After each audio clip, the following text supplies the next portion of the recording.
Greetings, I am Artenen from LARP. This is Tavern Talk, Season 2, Episode 1. Joining me today is Oden.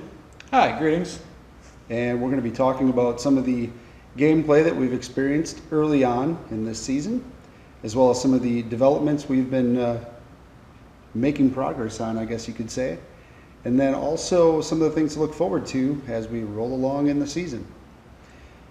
First off, I'd like to say we've had a first game or two, and they've gone quite well. We've had new players join us each time, and they seem to be having quite a bit of fun.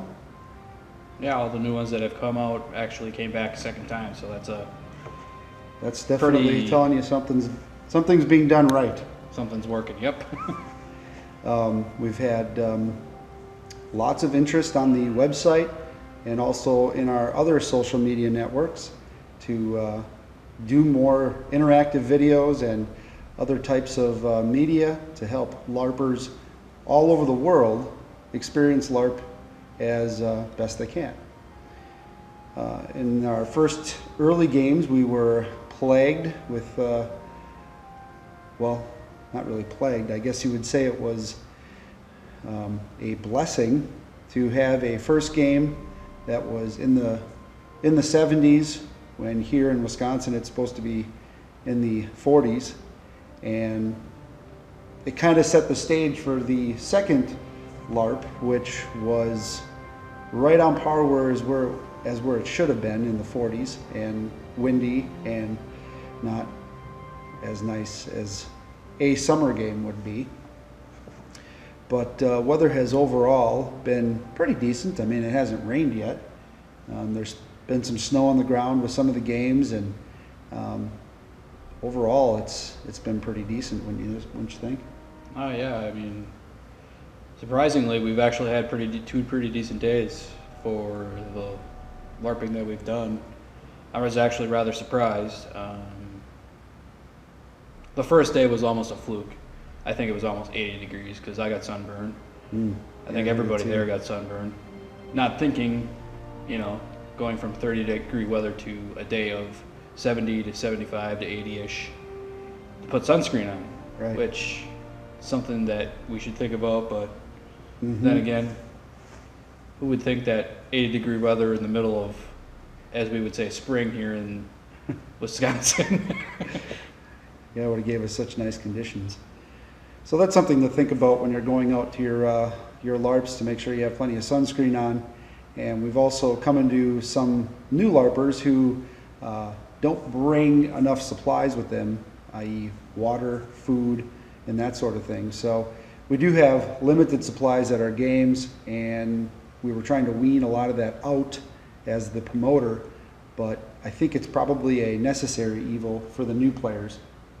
A lot of times if you're new and you've never experienced LARP before, you don't realize how hands-on and physically active the game really is, whether you're just walking around doing quests or physically partaking in battles and those types of things. So it really is an interactive game, to the point where we do call it a sport.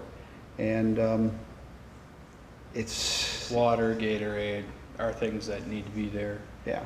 I mean, and then you also have to realize you're there all day, so maybe you want to pack a sandwich or, right. a snack or whatever. Most games, if they're actually going to be real hardcore LARP games, you're going to experience them over an entire weekend, where a lot of times food will be provided by your promoter, or you will experience an all-day game, which may not have food in it, so you would want to bring a cooler with some beverages and some food.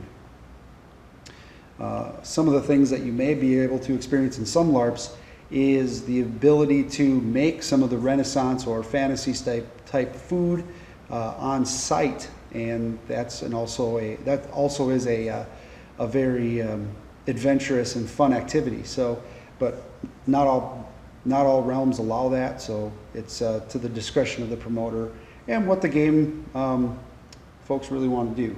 If you want to, as a player, adventure into that, it is something that can be done. Let's see, what do we have next? We didn't write a script. We basically just said, we're going to do a tavern talk. So Off our cuff here, so.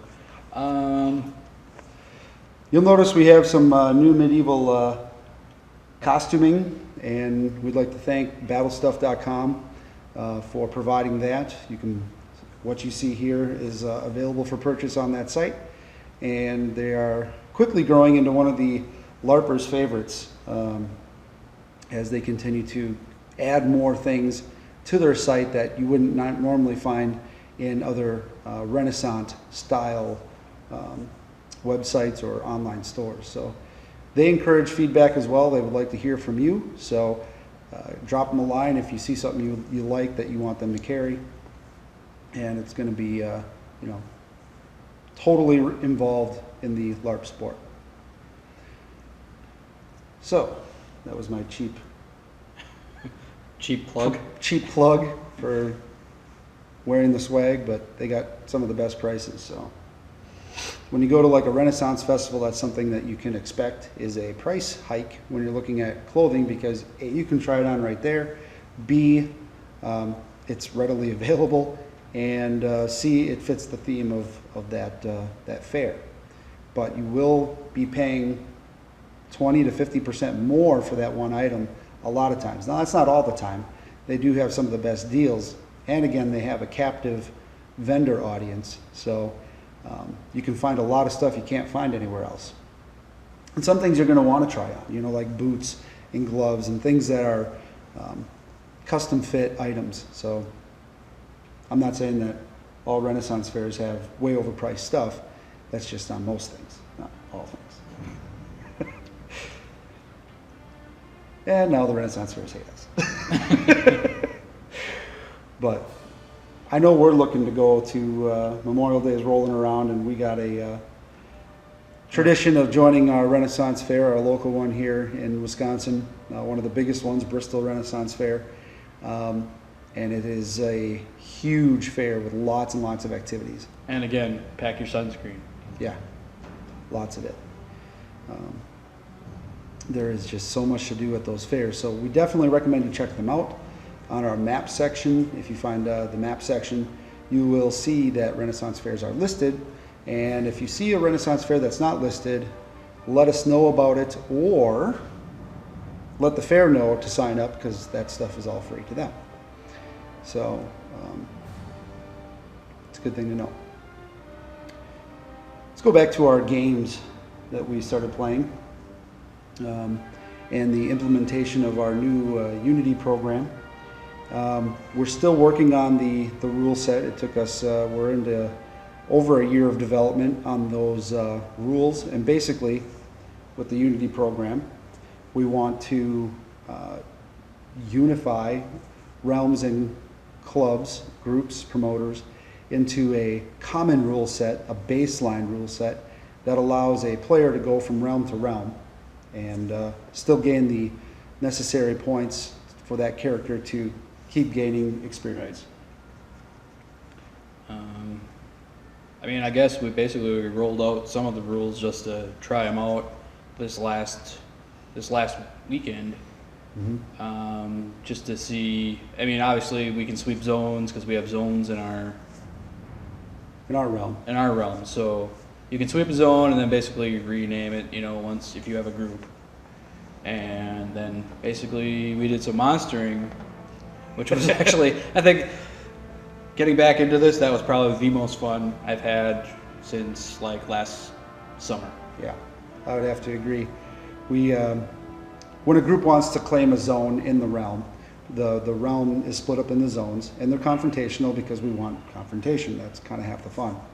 And then we have a group. Once you have a group that has 4 players or more, you can register that group or that charter in the realm and just in the game. And then that group would join us at our meeting location to officially announce that they want to sweep a zone, which we call the Altar of Storms.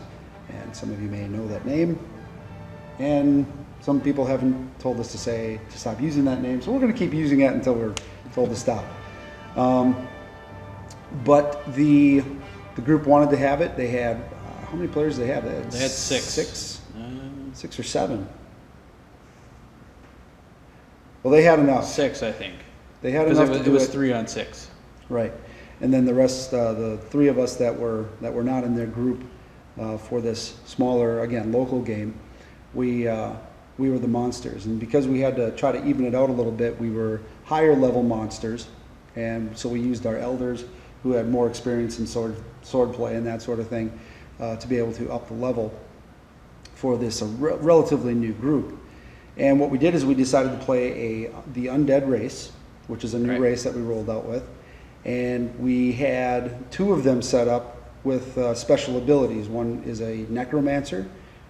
Why don't you go ahead and explain the necromancer a little bit? Well, I mean, basically the whole concept is that you can basically resurrect basically somebody that dies basically from sword blows to the torso or however it happens.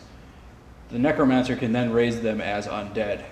So basically you increase your army. So instead of us being 3, we ended up to be like 6 against 3. So the odds kind of turned. And I mean, that's the basis of it. I mean, we're still tweaking it a little bit. We'll see how it For the plays most out. part, once your XP is high enough and you can learn the abilities to raise undead, it's not a common ability when you start out. It's a very hard skill to learn and to quest out on. But once you do it, you are a very powerful character in the game.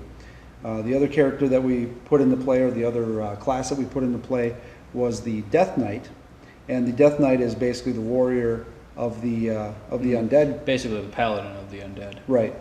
And so once the necromancer rose the player as an undead player, the Death Knight could then tell that player and command them what to do. And it was, we thought it was going to be hard to explain to the new players, and they took to it. It was pretty easy. It was about a 1-minute overview of what that was. And a lot of these players didn't have any experience with MMORPGs or any other type of role-playing. So we think it's going to work out. We're going to do a video on each different class and what their abilities are, and then examples of their special abilities if they have them. So that way a new player can kind of take it in a little at a time, on their own time, in a video setting, which will allow them to learn as much as they can. The reason we have such diversity is just to really keep the game evolving, keep the players it a little more spontaneous too. I mean, a little more on the create your own character kind of thing, because I mean, really just swinging swords towards the end of last season, it just seemed to get stagnant. Mm-hmm. I mean, and the questing was, the people who were writing the quest givers were getting kind of burnt out. They were getting burnt out, so we needed to throw some more elements into the game. And we used a lot. I mean, we were able to talk with a lot of different groups that are doing it and looking at what they have, and most of them are very, very helpful. And we're excited to have another group get started. So that is one of the nice things about most of the LARPing community, is that they are willing to help out and they are willing to share ideas, which is what we're really, really focused on. So that's a really great feature. We also did some additional scripting for the safety videos that will be available to all the people in the Unity program. And basically it's a general overview of LARP and how to play it and how to safety play in it. general, yeah. Right, so just some common knowledge things, some tips, a little 5-minute video on what to do and how to do it. If every player watched that before they actually signed up and played their first game, there'd be a lot less headaches and a lot faster gameplay for the people who would have to then teach them otherwise. So we're going to try to do a lot of that stuff as well to, again, make it so it's not as repetitious for the people who are promoting the events, the volunteers who are hosting all the events, and keep them going too. Right. So that'll probably do it for this episode. So thanks for watching, and hopefully we'll catch you on the field.